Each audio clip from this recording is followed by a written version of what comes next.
Let me start with something that might surprise you. There's a 27-unit apartment complex in Eugene, Oregon that was brought to the market in late October of 2025, and it's just now going under contract. So this wasn't overpriced and it wasn't a broken asset. Really what the problem was that buyers are more picky and expecting a more reasonable cap rate, which it was priced at the time with what we were seeing in the market, and yet it sat. And the gap between the expectation and reality of what we're seeing with buyers and in the market is what I want to talk about, because it's showing up all over the Eugene Springfield market right now. When a property takes 3 to 4 months to trade in a market like Eugene, it's not random. It's the market signaling resistance. And right now, that resistance is being driven by one thing, and that's risk, especially on older properties. This example is a good snapshot of what we're seeing across the market, and I wanted to walk you through it carefully without giving any property specifics about this transaction. So this 27 unit was brought to the market in late October of 25. Really what we're seeing is that it was priced off of the actual numbers. It was priced at a 5.8% cap rate, which in late 2025 was competitive for our market. So on paper, it looked reasonable, but the market was pushing back.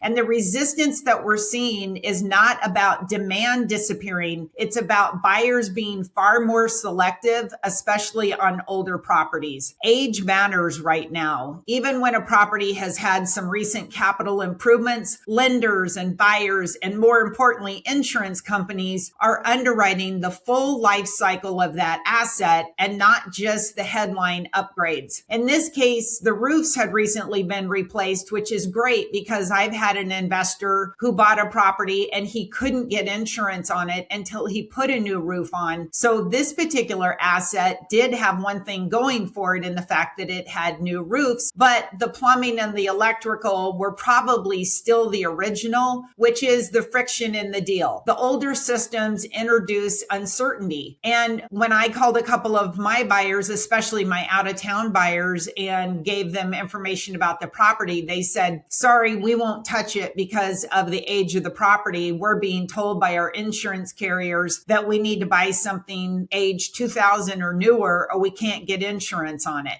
These investors are out of California. The California market obviously is tighter with insurance, but we're starting to see that even trickle into Eugene Springfield. And the lenders are becoming more cautious, and buyers are modeling their long-term cost higher to protect themselves. Insurance has become one of the biggest drivers in underwriting. Appraisers and lenders are no longer accepting in-place insurance numbers, and now they're factoring in more like 75 to 85 cents per square foot for the rent. And the current market guidelines are showing that the insurance floor is closer to 80 cents per square foot, and in many cases pushing even 90%. Last year, I sold a property and my client's insurance premium was $2,300, but when the new buyer went to get insurance, their premium was $4,900. So you really are starting to see those numbers creep up,